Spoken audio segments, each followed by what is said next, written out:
Hello, welcome to another edition of The Home Ground. David Bashir with Max Schiffman. And Max, next to you, you've got such probably one of the most interesting sports executive owners, property developers in Australia, and he's got his footprints globally as well. Yeah, fascinating story. So we're here with Ross Pelligra today. Thanks for joining us, Ross. Thank you for having me. You know, we're both in the development business, but we come at it from very different angles. I'm, more residential land, whereas Ross, you'll tell your story in a sec, but a very different part of the market. It's more commercial, more industrial, more residential built to rent, that sort of thing. Yeah. It'd be great to get a bit of a background for those who don't know you. Yeah, so Poligra is a three generation business now, four. Because our kids are starting to get involved.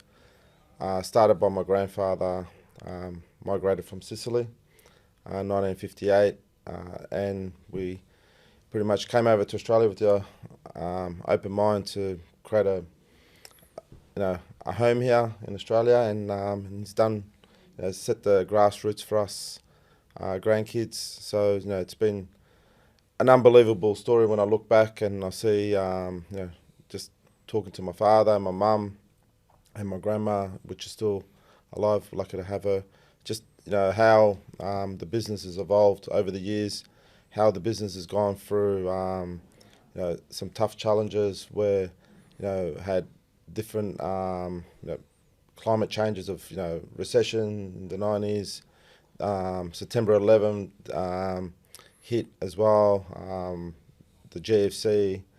And all these crunches, which we've come out surviving and strong, but it's through hard work and being resistant to the challenges of every day.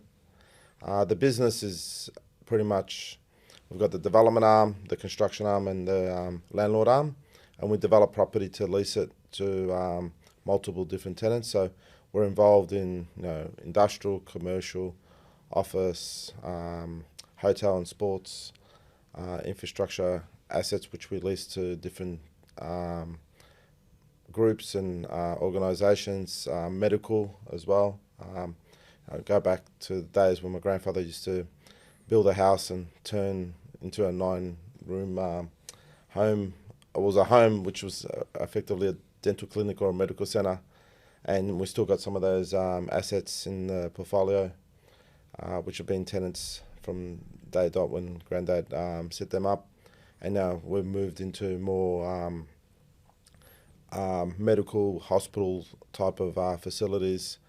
We've just started turning soil on a mental health facility in Adelaide, which is going to help with the ramping and removing a lot of the mental health patients that are going to hospitals, actually coming to the clinic and getting which is really a hospital, giving them the right help from the minute they enter. From there, so pretty much, we'll develop assets in any class all over Australia. We've got projects in Italy, back at home, which we've bought and we're developing and putting tenants into. So for us, we love helping tenants. The portfolio holds about 28,000 different tenants, from mum and dad businesses to the big corporate and national and even government tenants. So, we've done well. We didn't want to be a developer that just focuses on the big corporates, even though we've got the balance sheet to do that. But it's helping mum and dad startups, and we love entrepreneur businesses.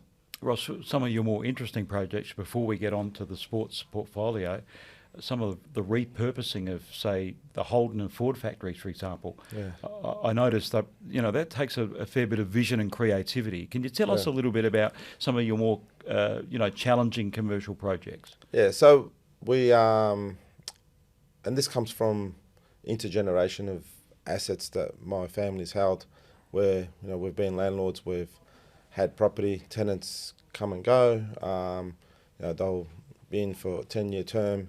At the end of the 10 years, you've got to re-strategise. What do you do with the building? Do you release it for the same use, or you go and find different tenants? And watching trends and different, so we adapt the buildings to suit what the stakeholders want. So effectively is the local community, council, government, where it's moving, the shift, and adjusting the asset to suit the requirements of tenants, and then purchaser that could potentially buy the property off us.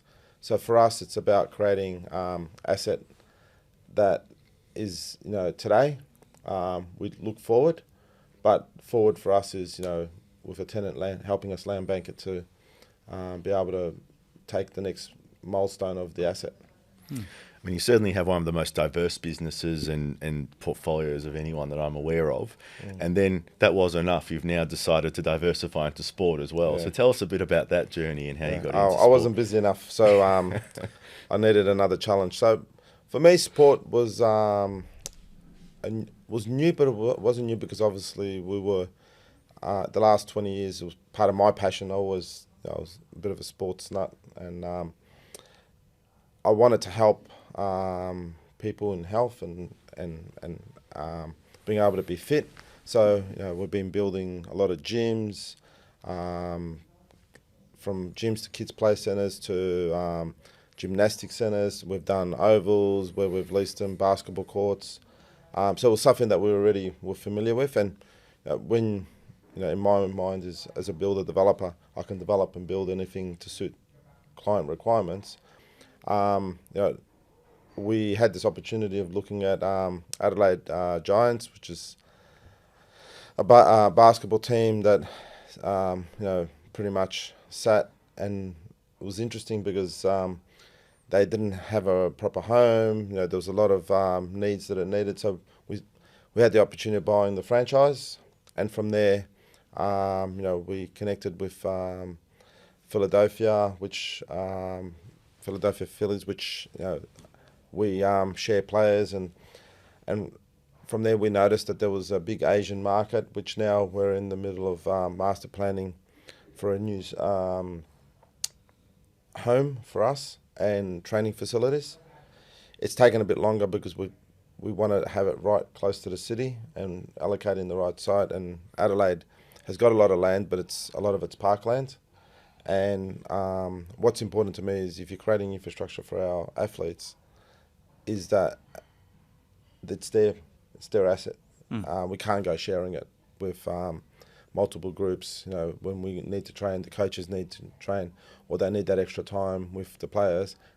The infrastructure's there and available, not lent to a certain time frame, and there's no flexibility. So if you were going to say, I'm going to buy a baseball franchise, right, just as a standalone, I wouldn't have thought it's going to match up as a great investment. So it must be some of the ancillary business you have around that franchise that attracted you to becoming an owner. Yeah, so for me it was, there was an opportunity to create property around the baseball team, which is the stadium, and then the training facilities as well. But then there's students and that we looked at were coming over and training with the first team from Asia.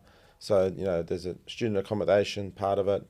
And as I've been working, I've been noticing that there's a lot of more things that we could add.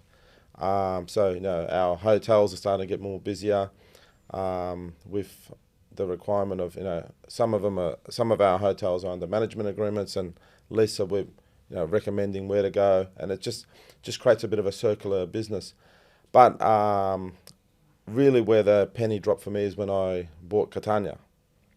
And just to clarify, Catania in the Italian Serie C, which and they were bankrupt when you bought them, Ross. So it's a very unique story in Australian sport. From an executive to go to Italy to buy a bankrupt club.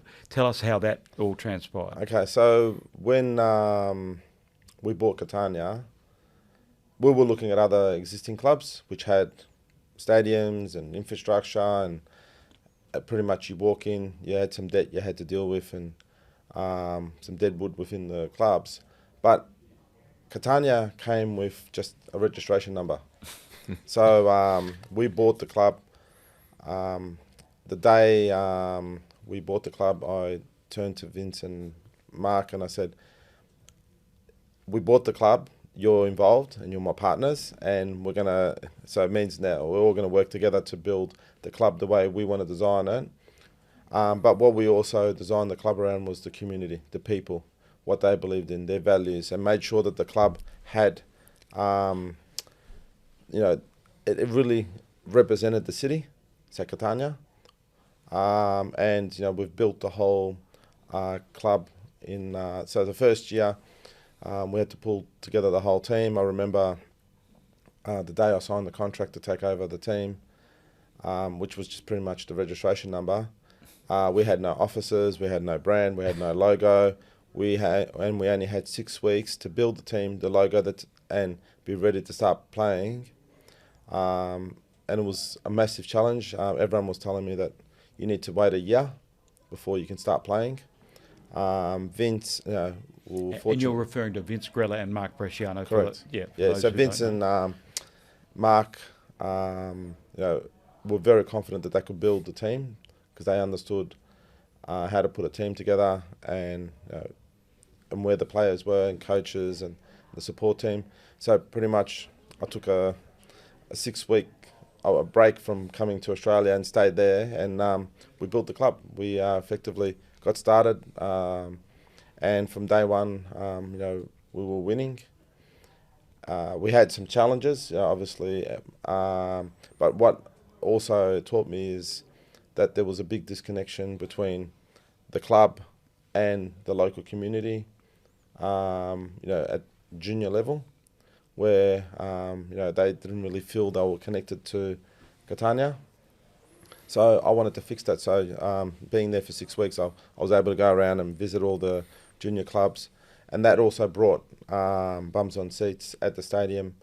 I was turning up to some of the clubs that had 200-300 kids, had never been visited by any of the presidents ever in the past. Even the local presidents of that club were surprised that I had arrived. I wanted to see what sort of infrastructure was around, but also that taught me that there was a major issue with the junior clubs where they didn't have the proper training facilities. They had pitches that weren't right.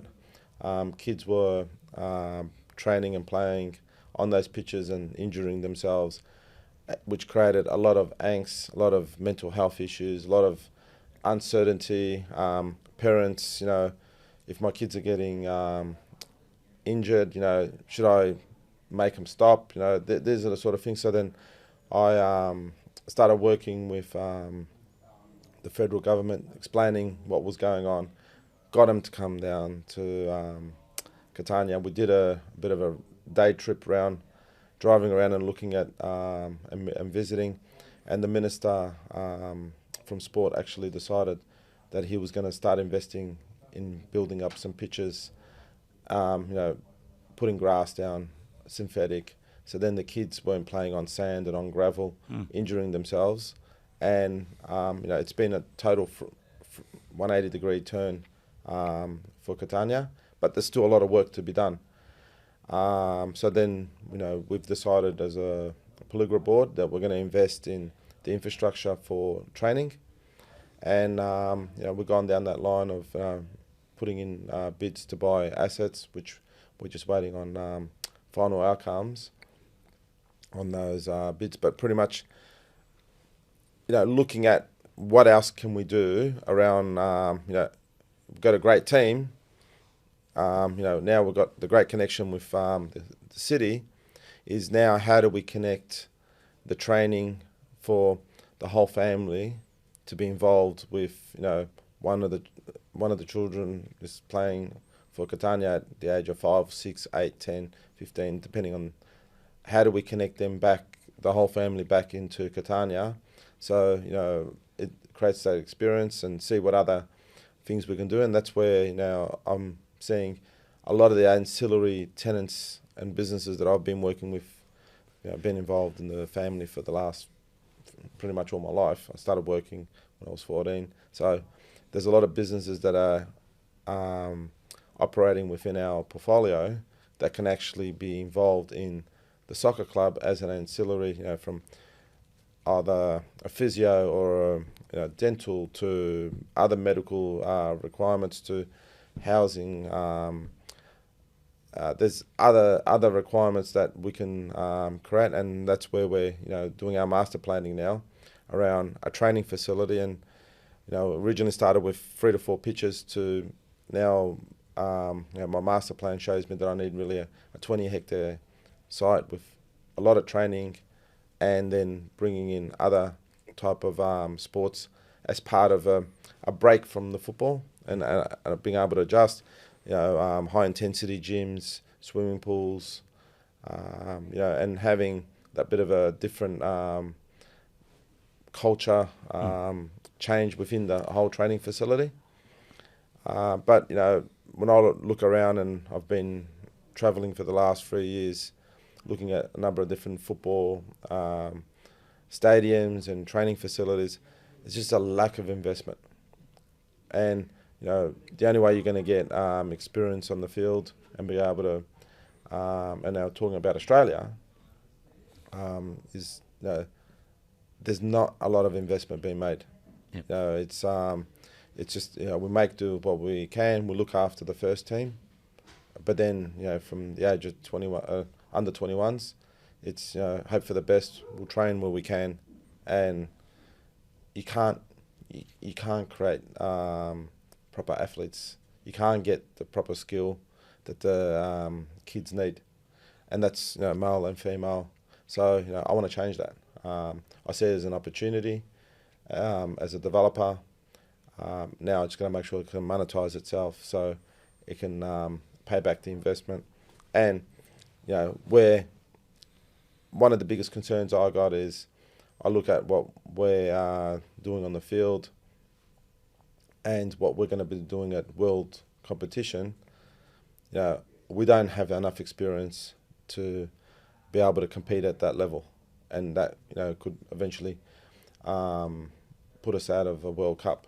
So I'm really concerned about that, and I want to do my part.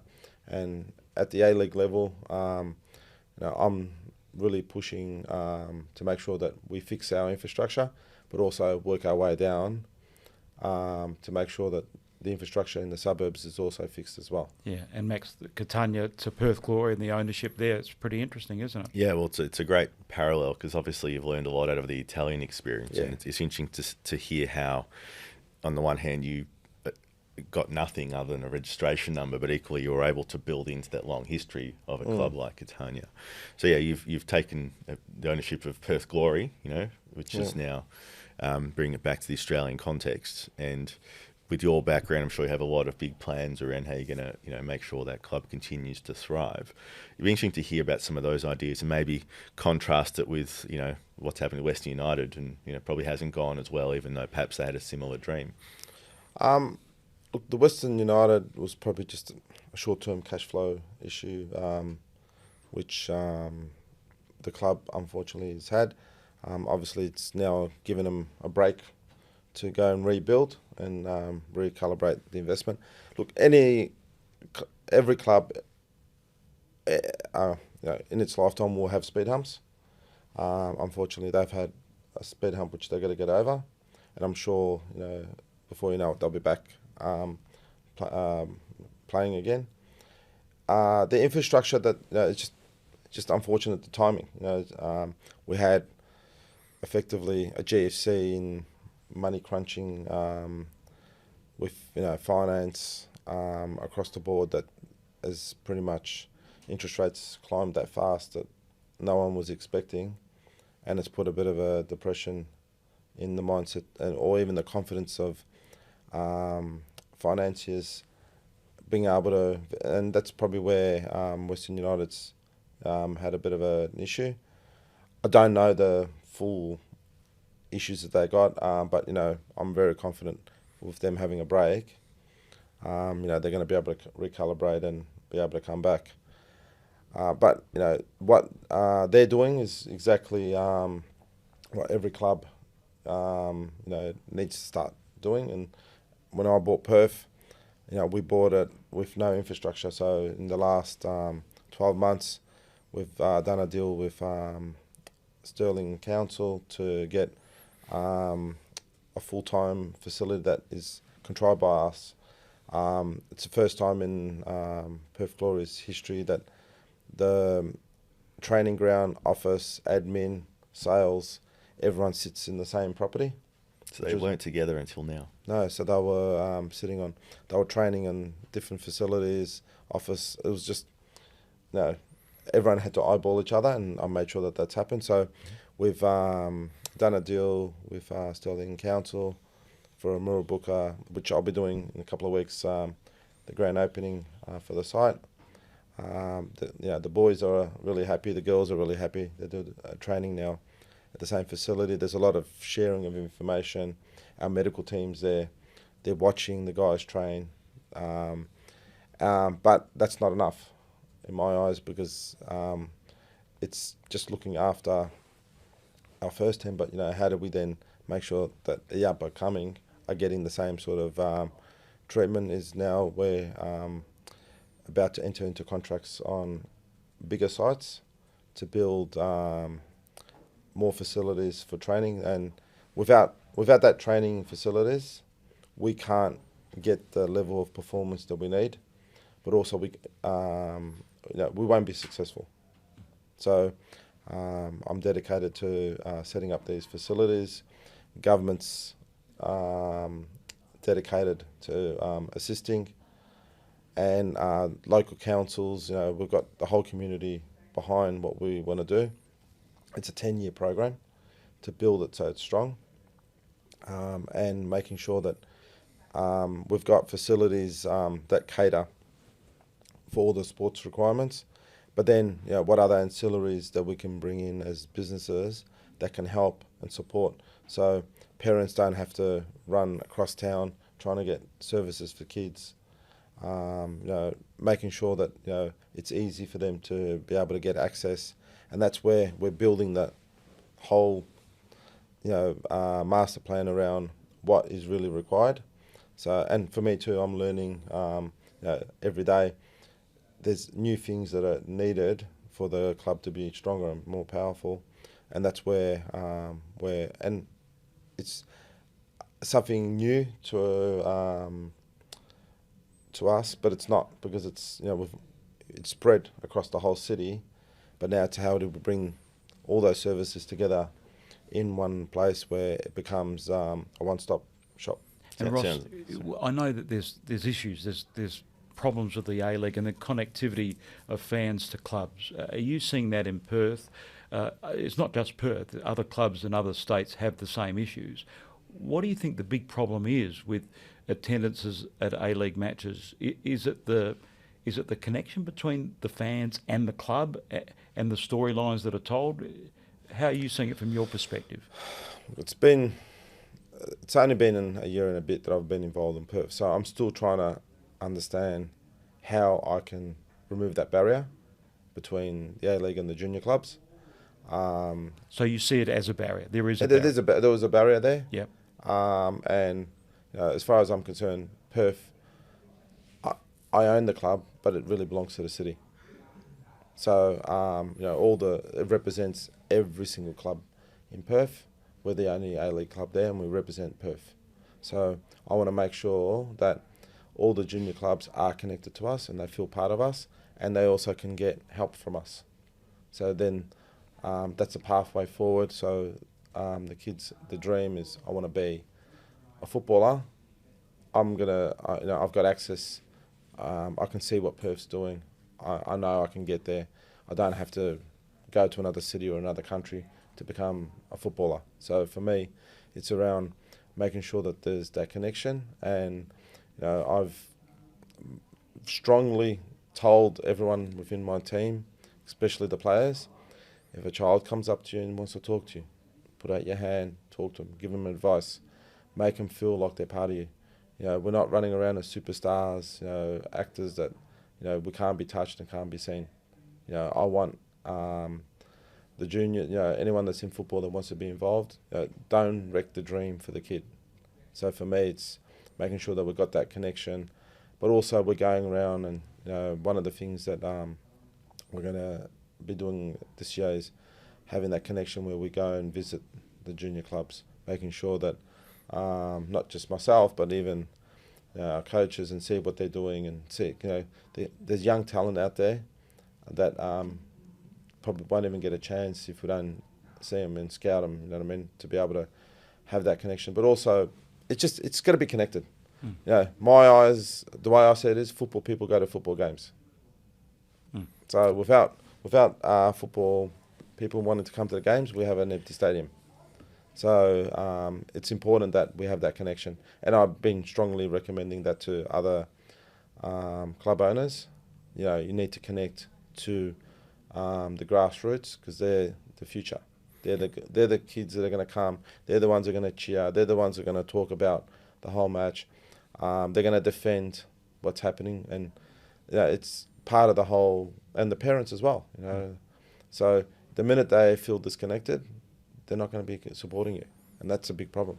It certainly reminds me a lot of what we were proposing in the Team 11 days, something very similar in the southeast, where one of our core values was trying to build those connections with the local teams. And I would say now the Melbourne City have gone out there, I think they've missed that opportunity to really connect in with the local community. I think they're improving. It's not too late. No, it's never too late, but it was sort of core to our thinking, whereas I think other teams don't necessarily think the same way about it automatically. Yeah. It's interesting hearing, though, like, you've clearly got a lot of parallels between how you've gone about things with Catania and now you bring, the same principles there around building that community, building that infrastructure and so forth. What do you think the other key differences are? But it's not just for me. There's also opportunities for other developers to get involved. Sure. That have got expertise in certain property classes that can actually get involved, because I can't do this on my own. Oh, and that's important. I mean, it's that broader partnership, right? And it's also with state governments and local councils, etc. But I'm curious to hear a bit more, like, now that you've had that quite unique experience of having a club in, let's call it an absolutely football mad country in Italy, which, even with a Serie D or C team, the whole place gets behind you, versus an A-League that's relatively struggling compared to where it could be. Like, what do you think those differences are, and what can Australia learn from Italy? Connection to the first team. Getting involved, making sure you listen. Listening to. You got to create the. When you heard me start, we designed Catania around what people wanted and they wanted to see. You're not going to be able to keep everyone happy, but if you understand the core values, the heritage of what was there, then you bring it into modernised today and what kids are doing today, and then you pretty much make it a tick of what is supposed to be there. You're giving satisfaction, and then people want to be part of it. If you don't listen and it's my way or the highway, people are going to get upset, and they're going to backstab you, and they're not going to be involved, and they're not going to attend games, and they'll do anything to try and disrupt your movement forward. But really, what it's doing is it's affecting the next generation, because that stigma then sits at the kitchen table when they're eating, they're talking bad. It's not positive moving forward, and kids sponge off that. So the loss is massive. So try and remove that. Try and make it positive. In football, you're going to have good and bad days. You're going to have, Catania, we started the season with a big bang. We've got 8 injuries at the moment. We're surviving through. We're drawing and just getting through the next couple of games until we get back the players. But that's football. That happens. But and people will accept that, because it's part of the win and loss. You go to a game and you have a great outcome because you killed it, or you go home a bit disheartened. But also, that it's part of the story. The club's it's building around the true values. You know what I mean? So what you don't want is you create a club that doesn't meet the requirements. And you look at Perth, we are representing Perth. Every club will represent its own region, and you've got to build the club around the region. I'm curious to know about the involvement with Marco Bresciano and Vince Grella, two wildly different personalities, because Vince is gregarious and he's such a funny, engaging individual. Mark's quite reserved in his own way. Yeah. So what journey, from your perspective, how have they learnt to transition from player to shaper of clubs, because they both have involvements in Perth and Catania, from your perspective? So we have very interesting conversations at board level. I So, bet you do. but having two different personalities in that board, it's perfect because you've got super conservative to Vince being reactive and being able to and on his think on his feet. Where Mark will step back and think about having those two personalities has been amazing, and I'm blessed to have Mark and Vince both on board and owners of the club. You need to have that in even my own board, the Peligra board. We've got different personalities. We all can't be thinking the same, because then you won't get outcomes. So having that different personalities is been great, and we've got David Tucker on the Catania board, and him coming from the English football and having all that experience around Manchester has made given us a different eye view as well. And it's just, you need to have different personalities and different mindsets on a board so that you can get different and proper outcomes. Okay, and I must ask the overview from a business perspective of the A-League, and Max touched on it in a previous question about the challenges that the A-League faces at the moment, that connectivity and so forth. The reality is in Australia, you've got AFL and Rugby League, the behemoths of Australian sport. Below that, sports struggle, don't they, for relevance, exposure, financial return and so forth. What are some of the pressing things that the A-League can do, the APL and the FA as the governing body, to improve the lot for the A-League in Australia? Okay, so the biggest problem with sport is a lot of it we treat it like a non-profit. They're actually businesses. Even if you're a non-profit organisation, you got to trade to make a profit. So one of the things I did was straight in when we bought the team is we put the business plans in with budgets, and what does the cash flow look like for the next 12, 30. So you're investing, you're going to lose, profitable. And what are the profit entities within the organisation that are going to start bringing in a profit, so it's not bleeding and someone's having to pay for it, or relying on sponsors or government, because eventually you have a GFC or a recession, that cash line stops and the organisation falls over. But also, what is the burden that clubs face moving forward? And one of the biggest problems identified when we put our whole business plan together is that we spend a lot of money to buy players that aren't really from the real grassroots of the club, because we want to keep on winning. So we bought the win, which is great for fans, but it's only that year. Then that players will come and go, they'll get traded. Even if a player wants to stay with you, he gets offered more money, he'll move to another club. So that's why you need to make sure you've got your pipeline of grassroots of kids coming through, which help with that. But the business plan that we've created runs that and shows where we could have dips and how we overcome them, and where potentially we might need some backup capital sitting there.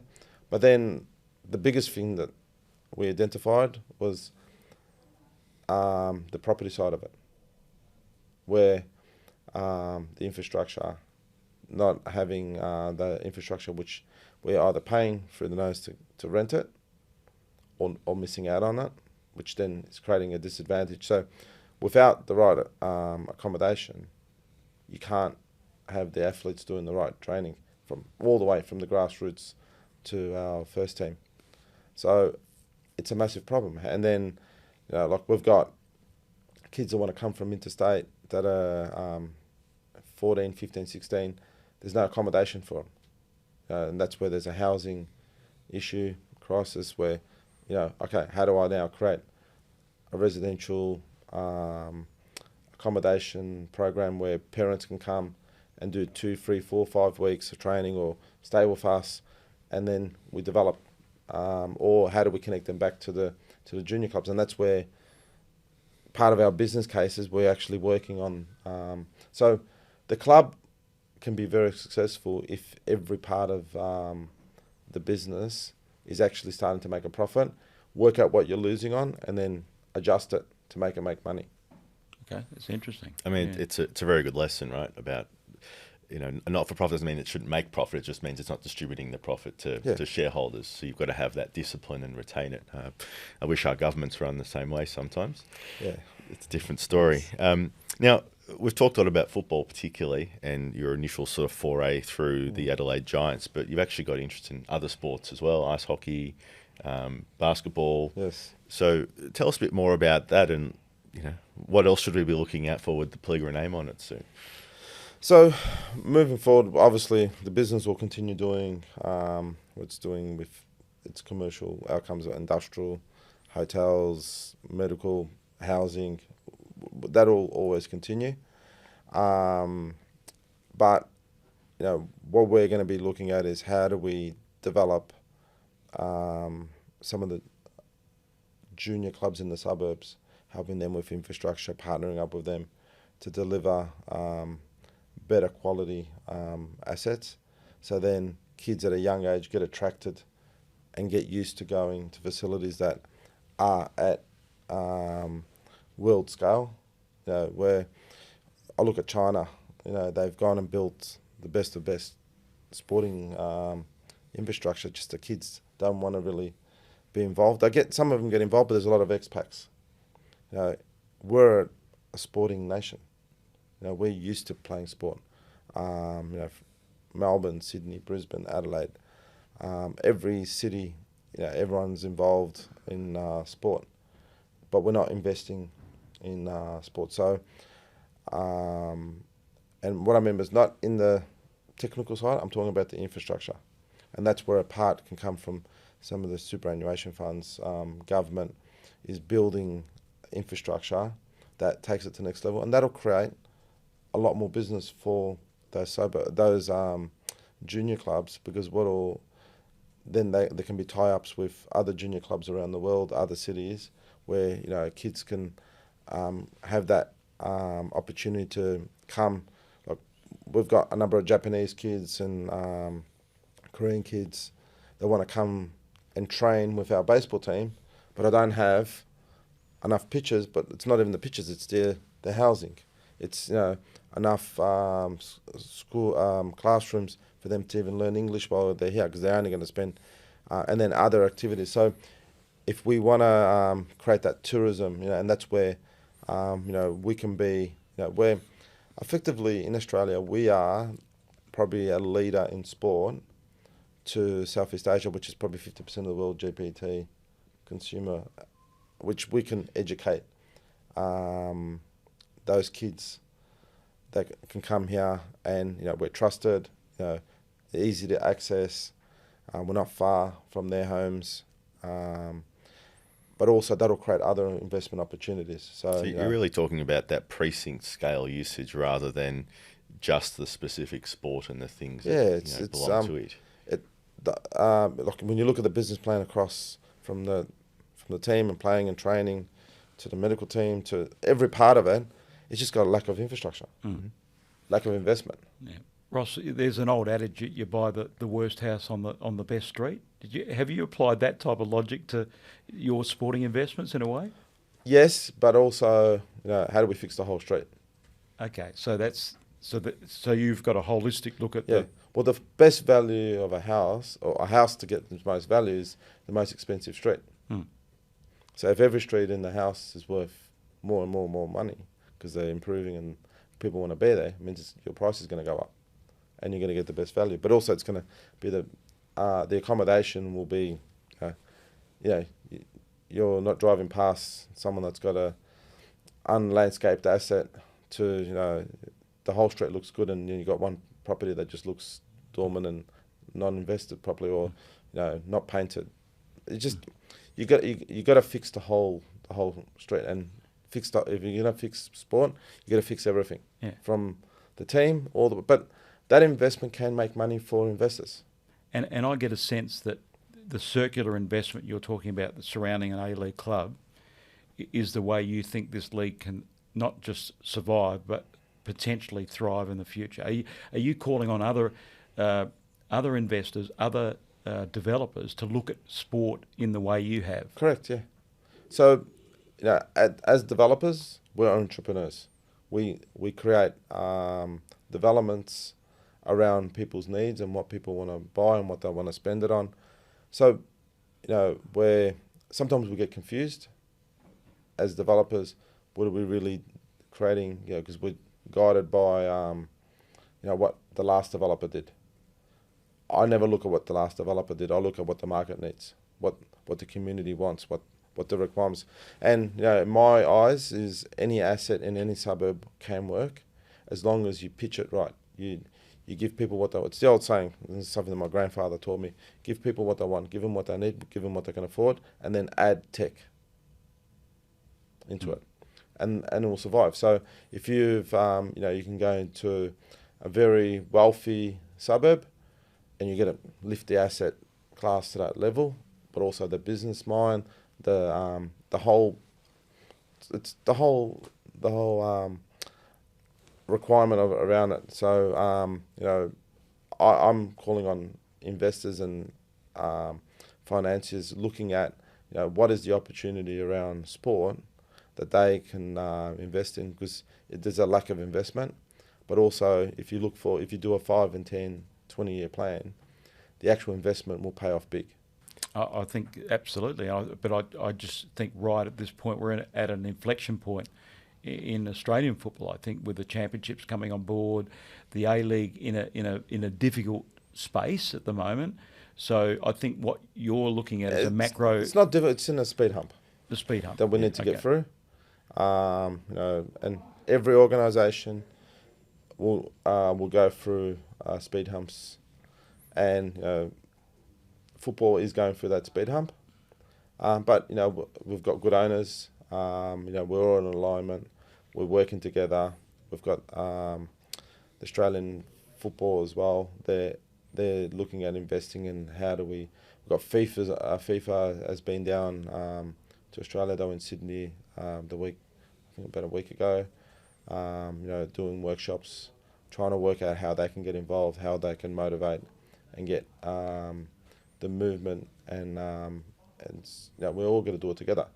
But my biggest call is investors outside of sport that are used to investing in housing or retail or medical. How can you get involved in helping an area that you're familiar with? You might be developing an asset that's close to a football team or a basketball team, or how can you get involved to be able to assist in using the product you're about to deliver in helping sport as an ancillary? You know what I mean? So it's interesting. You just got to put your minds to it. I can't give you the answer because obviously every suburb, every city's got different requirements, and a lack of. So some cities might have more infrastructure, and some cities will have less. But how do you create that so the grassroots have got access to it? Because that's the biggest problem. Yeah, it certainly feels like as a whole, the league is at least coming off the bottom. And the question is, how quickly can it sort of accelerate back to where it could be and beyond? Yeah, and I'm probably, this is something I'll leave with you guys to think about, is sometimes I see some of the parents, they've got 3-4 kids, and they only put one of the childs into the training program of football, and then the rest of the kids, they're watching the other and the older or younger, and I've said to the parents, well, why aren't you allowing? Because we don't see a future, because he's got problems with his feet, or he's a little bit overweight, and I'm like, well, let him go out. Let your child, all your kids go and play. Oh, but they're not going to make it. So you're chosen to give up. And sometimes they give up because there's not enough facilities. Sometimes they give up because of the fact that they can't afford it. Yeah. So, and that's where, we need to look at some programs. But one thing I can tell you is that if your children, your whole family, all your kids are with the sporting mind, means there's going to be a lot of discipline within the whole family, because they get to learn how to be fit.